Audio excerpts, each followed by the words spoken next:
Subscribe to our channel and press the bell icon to never miss an update. Join the only official Telegram channel of RAU'S IAS Study Circle to get relevant material and important updates.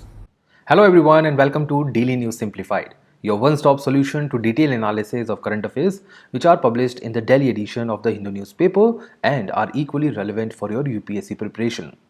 Articles dated 27th of April 2022 are listed on your screen, and the timestamping for these articles is already given in the description box.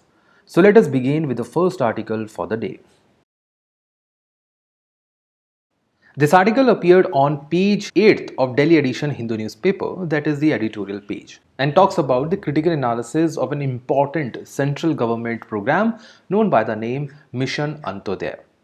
This program was launched 3 years back in the union budget, and with that objective, this program was highlighted towards bringing the convergence of different schemes targeting the rural development as well as bringing optimum use of resources, especially the financial resources, for better outcome.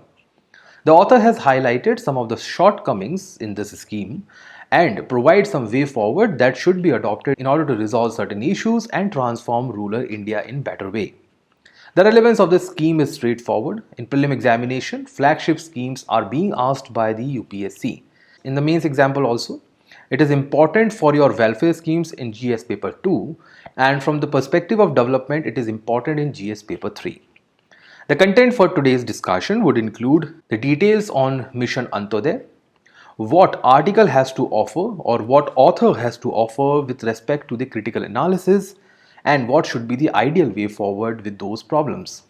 Mission Antyodaya was launched in 2017-18 budget, and it is functioning under the Ministry of Rural Development along with some of the functions also by the Ministry of Panchayati Raj. Now, what this scheme is all about? Well, this is not anything new. That should be clear with each of the student. It is not a new scheme. It is not anything which should bring something new into the market of social welfare. The scheme actually brings the convergence of the existing schemes, bring more accountability framework that why certain targets have not been achieved, what kind of targets should be achieved, and how these targets should be achieved by different stakeholders. Not only that, the third important point is optimum use and management of resources. The most important resource being the financial resources, that is the budget allocation, and this should be synchronized by 27 different ministries and departments of the union government under various programs. For instance, let's say there are programs such as MG Narega, there are programs like Deen Dayal Antyodaya Yojana, or there are programs like National Food Security Act. Most of these programs have direct impact on the rural population. But it happens many times that there is no synchronization between these programs. They are not completely implemented. Rural population is not aware of all the schemes, and even if they are aware, they are not getting the right benefit out of these schemes. How these schemes are performing? Are they meeting their targets under sustainable development goals or not? So this kind of approach was required where accountability has to be set at the rural level in order to bring the better outcomes of various schemes of 27 ministries and departments. So this mission was launched by the union government to bring that kind of convergence, accountability and optimum utilization. Now the question arises that how it is going to be done. First of all, household and each village will be the basic unit for planning. So planning will start from the grassroots level. Each village, considering each household, will make an important plan. Panchayati Raj institutions along with Gram Sabha will be the nodal agency to create such important plans that suit their respective demand. All the important programs of the state and the central government will remain on the hands of Gram Panchayat, which will act as focal point for all the convergence effort. Annual surveys will be conducted. This is the most important aspect of this program. These annual surveys will be conducted under Ministry of Panchayati Raj, and these surveys will provide ranking system to different states on their performance in rural development. Better performance means better convergence, better utilization, and better allocation of funding in the future by the union government. It will focus on the macro plan for sustainable livelihood. Livelihood is the biggest objective of Mission Antyodaya. It will improve the service delivery and also enhance the citizenship and their participation in the welfare governance. It will encourage the partnership with network professionals, institutions, enterprises, and even certain NGOs and civil societies in order to achieve the goals under Sustainable Development Goals for higher human development outcome. Now, why do we require Mission Antyodaya? The first and the foremost reason that we have already highlighted was that there is lack of synchronization between different government schemes. There is lack of coordination between different ministries. One ministry does not coordinate with the other in order to bring the best outcome. For instance, why can't we just combine the efforts made by National Food Security Act with that of Right to Education, with that of Deen Dayal Antyodaya Yojana, with that of Narega? So it will be like food, employment, and that too if we combined it with the efforts of Pradhan Mantri Awas Yojana, then it would be like a combined effort to provide basic necessities to lead a dignified human life. That is the most important objective.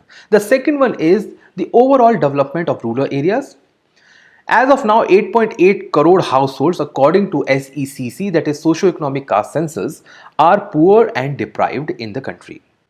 These households require various interventions right from the wage creation, skill generation, social security in the form of pensions, scholarships, insurance, education, health, nutrition, and whatnot. As far as annual survey is concerned, this annual survey is carried out along with the People's Plan campaign. It simply means that how people will plan their surrounding, their village area, their locality will determine how the survey is going to be conducted. As we have said previously, it is going to be conducted under the Ministry of Panchayati Raj with an objective to support the process of participatory planning for Gram Sabha development plan. Better they plan, better would be the ranking. This survey will undertake all 29 subjects and performance of each Gram Panchayat and overall performance by each state in the country, and these subjects are already mentioned in the 11th schedule of the Indian Constitution. Apart from the Mission Antyodaya, as of now we have various other programs which are functioning towards the rural growth and their empowerment. It includes the provision of providing the economic development and social justice plan, which is mentioned under Article 243G and 243W. We also have District Planning Committee, which will prepare localized plan. We have State Finance Commission to provide financial help to the grassroots level, and we are also providing the reservation to women, ST and SC in various stages of grassroots governance. But still, according to author, there are certain issues which are being faced. But before that, we'll look into the annual performance of each state in the past two surveys conducted under Mission Antyodaya. The first survey, which is highlighted in blue bars, is conducted in 2019. Those highlighted in black were conducted in 2020. As you can see, Kerala is the best performing state, and even in top 10 best performing state, 5 are from South India. That shows the kind of development and the kind of focus which has been given to the grassroots level development. The states from South India includes Kerala, Tamil Nadu, Goa, Andhra Pradesh and Telangana in top 10.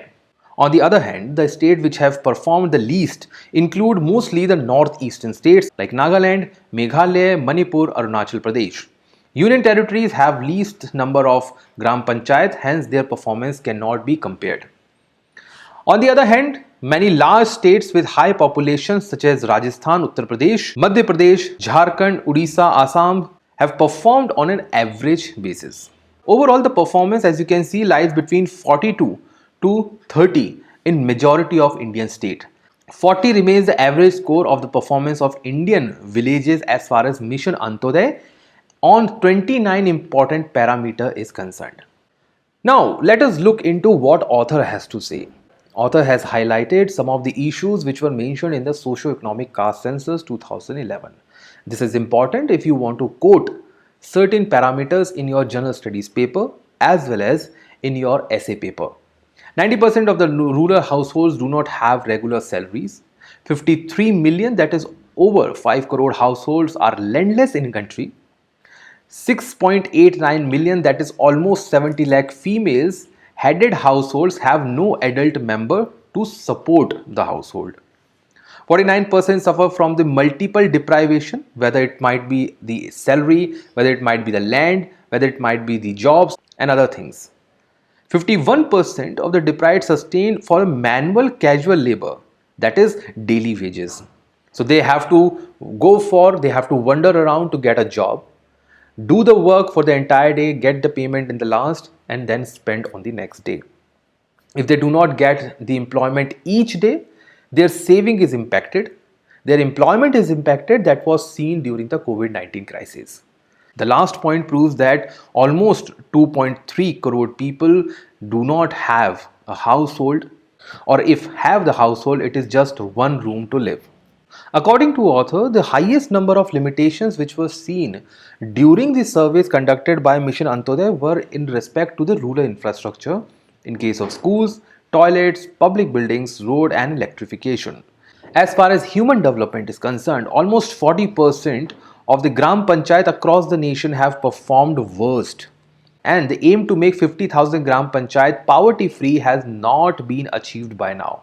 It proves that overall the Mission Antyodaya program has been launched with less objective and less written on ground. The program was launched to bring convergence, which was limited. The programs called for optimum utilization, but still there is high wastage of money with respect to the delay in the infrastructure projects.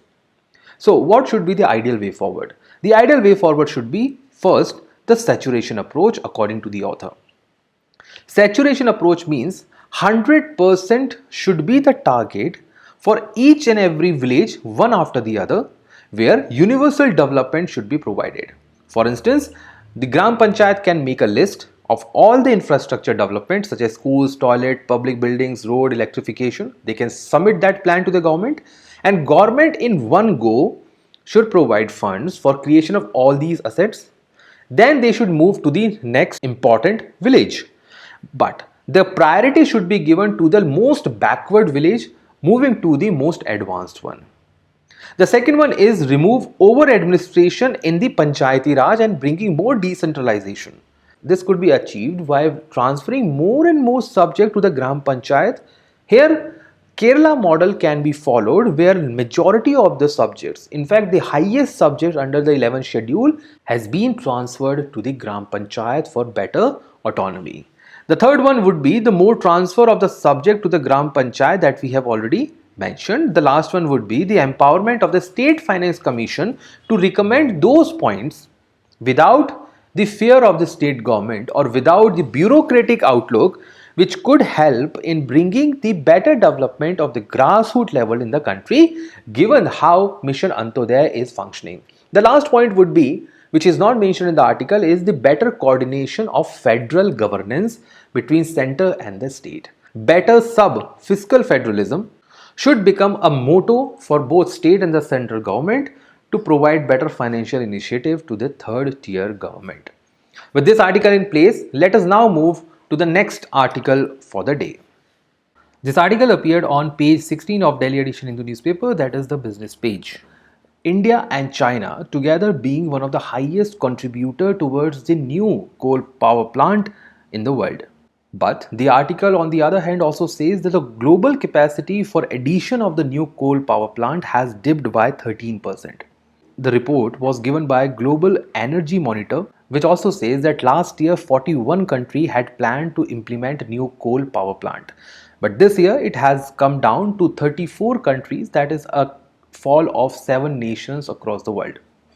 Now this is a positive sign, but what about India and China? Why these two countries are adding more power plants with respect to coal vis-a-vis the other developed nations? That is going to be the main focus of our article. We'll also look into the harmful effect of coal mining as well as coal power plant in the economy as well as the environment. Then we will also look into why do India need to rely on coal power plant when it has set ambitious target toward achieving the renewable energy. And then we will also look into some of the possible way forward. As far as issue of coal is concerned, well, at mining stage there are multiple issues. The first one being the geological hazard. Mining operation may remove the soil and the rock above the coal deposit. It might also lead to landslides which may bury the poor labor employed in these fields. It may also lead to tectonic impact when explosives are used to blow up the mines. Dust and water runoff from these mines pollute and affect the area nearby. The release of methane gas from the underneath coal deposit can explode and can collapse the underground mines, leading to the loss of life and precious deposits. As far as other impact is concerned, well, we have seen, and the report has also commented, that regional disparity is rising between the developed nations and the least developed nation. The disparity is with respect to the quality of coal. Now, developed country being rich can import high quality of coal which has low sulfur, low dust emission and low water vapors. That is the reason why despite importing high number of coal, their emission remains low. On the other hand, the least developed countries or low developed countries do not have much money. So they are relying on cheap coal which has high sulfur content and also high moisture content. This is the reason why these countries are showing more emission vis-a-vis the amount of coal per unit utilization. There is limited transfer of technology that we have already seen. The reluctance of the developed nations to transfer good technology for low emission has been low. There has been a poor commitment with respect to the lower downing the coal thermal power plant since the signing of Paris deal in 2015. We also have instances of mine collapse and hazardous environmental impact. We have the damage to the nearby cropping pattern where the dust coming out of the coal power plant settle on the leaves that also impact the cropping pattern of the nearby areas. This is the reason why some of the areas which are situated closer to the coal power plant have seen the shifting in the cropping pattern. Most of the farmers are shifting from food crop to non-food crop in order to save their overall earnings. When we come to the power generation stage, coal has multiple issues there also. However, most of the issues are related to the emission of pollution by these power plant. The first one being the emission of sulfur dioxide, which may also cause the acid rain and respiratory illnesses. Then we have the nitrogen oxides, different oxides that contribute to the smoke and also the respiratory illness. Both of these is highly seen in areas like Delhi, where still some of the small coal power plants are functioning. We have particulate matter with respect to 2.5 pm, which contribute to smoke, haze and respiratory illnesses along with lung diseases. CO2 is also another reason that is causing the greenhouse gas emission and warming up the entire environment.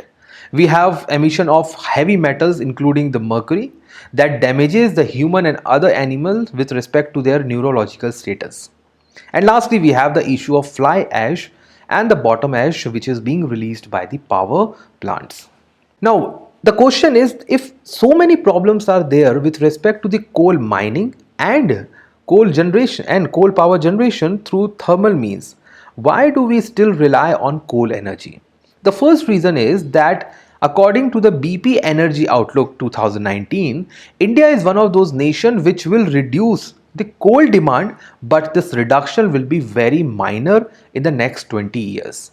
That is, India will fall from 56% to 48% only, because the first reason is that there is high availability of coal, there is existing infrastructure, and the third point being that there are large PSUs and MNCs that have invested a lot of money that should be recovered by these power plant.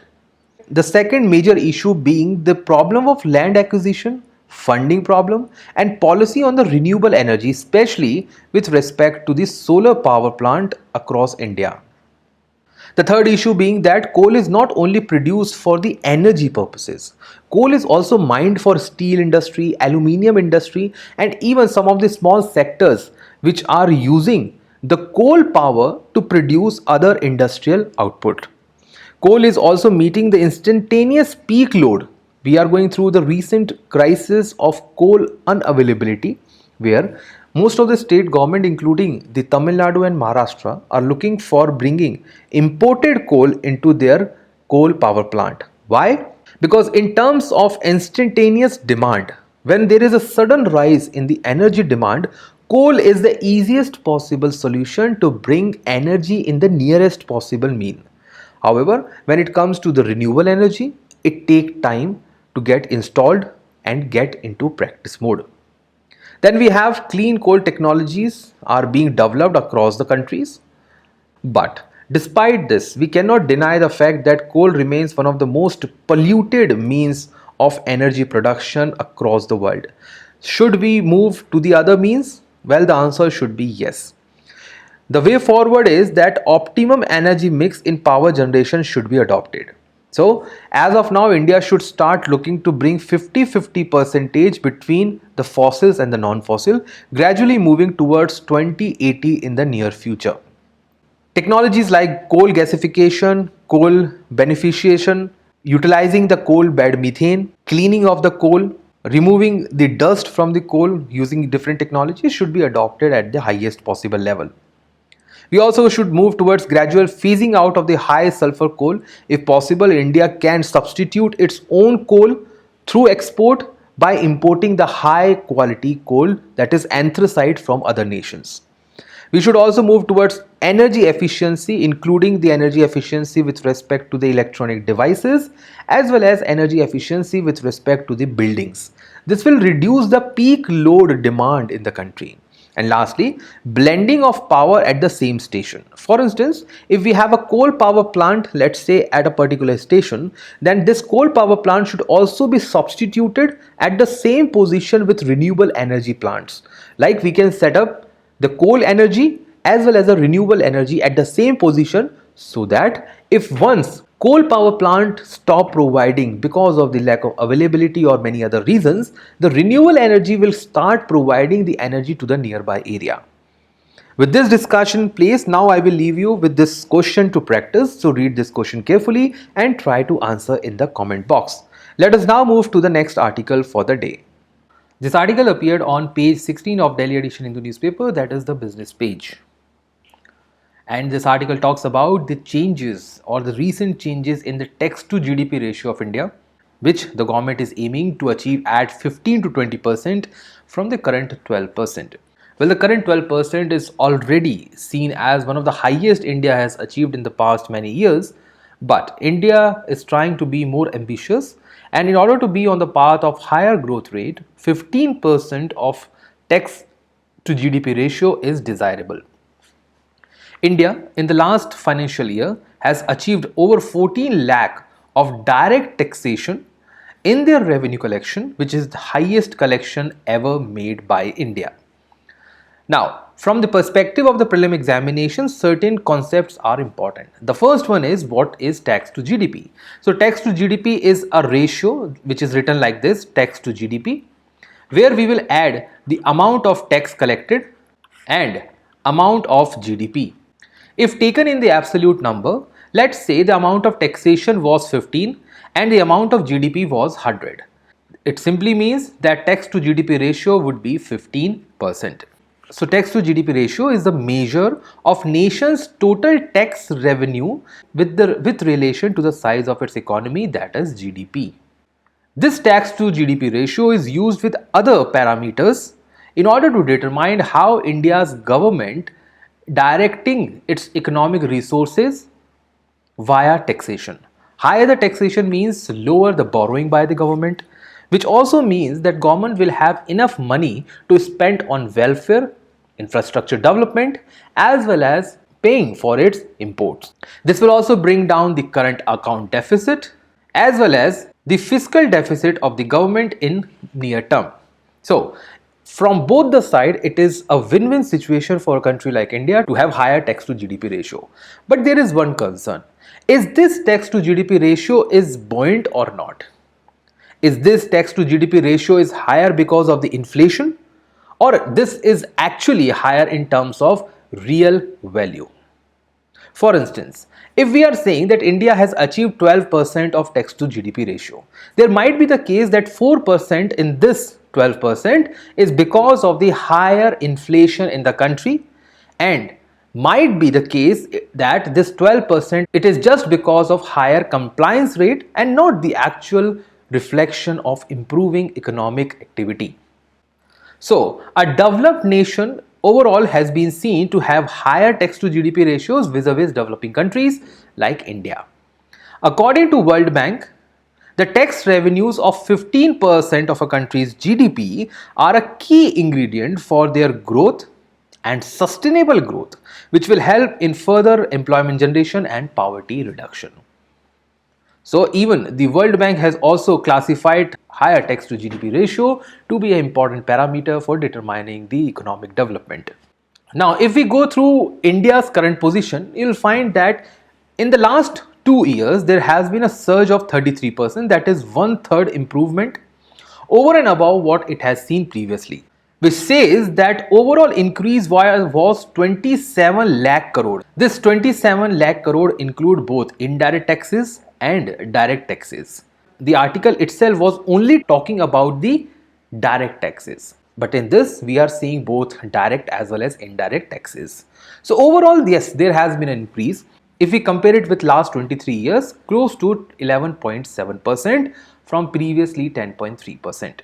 This data was actually published by Department of Revenue under Ministry of Finance. If you go through this important graph given below, you will find that how tax revenue has changed over the time in the past 10 years. The first quarter of every financial year, as you can see, shows the least amount of tax collected. On the other hand, the last quarter of each year have shown the highest amount of tax collected. It simply means that the months from January to March is the high time for tax collection by the tax authorities. On the other hand, the lower section, that is the first quarter, has been focusing more towards the indirect taxes covered through GST and others. Now, from the table, it is clear that overall tax to GDP ratio of India has been close to 11% at max and as low as 2% to the GDP. And over the years, it has remained more or less similar, with one or the two quarters where the actual taxation was high. Overall, the tax to GDP ratio was between 7 to 9%. But as the government is targeting 15%, it has to go a long way in bringing the most possible tax reforms in the country.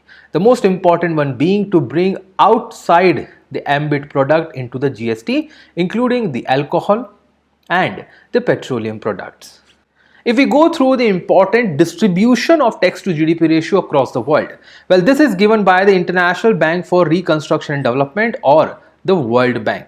So, as per this map, you can see the countries of Asia shows tax to GDP ratio close to 3%. It is close to negligible in sub-Saharan and Saharan countries. It is very high in European nation, and it is at a moderate stage in India. So India is a country which has been registering tax to GDP ratio between 3 to 12%. China also lies in the similar category of 3 to 12%. On the other hand, countries in South Africa, countries of Europe, and even Australia and Oceanic are at the higher stage of tax collection. Surprisingly, US is one country which has low tax to GDP ratio despite being very high economy, because of the higher amount of tax rebates and benefits provided to the corporate sector vis-a-vis the other or the income tax earned by the citizen. So indirect taxes in US are extremely beneficial to pay. The corporate taxation is very low.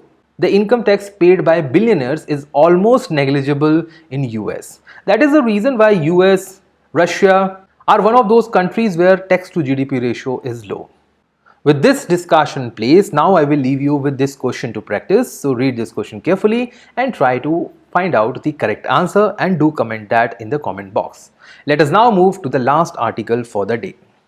The last article for today's DNS was published on page 1st and page 12.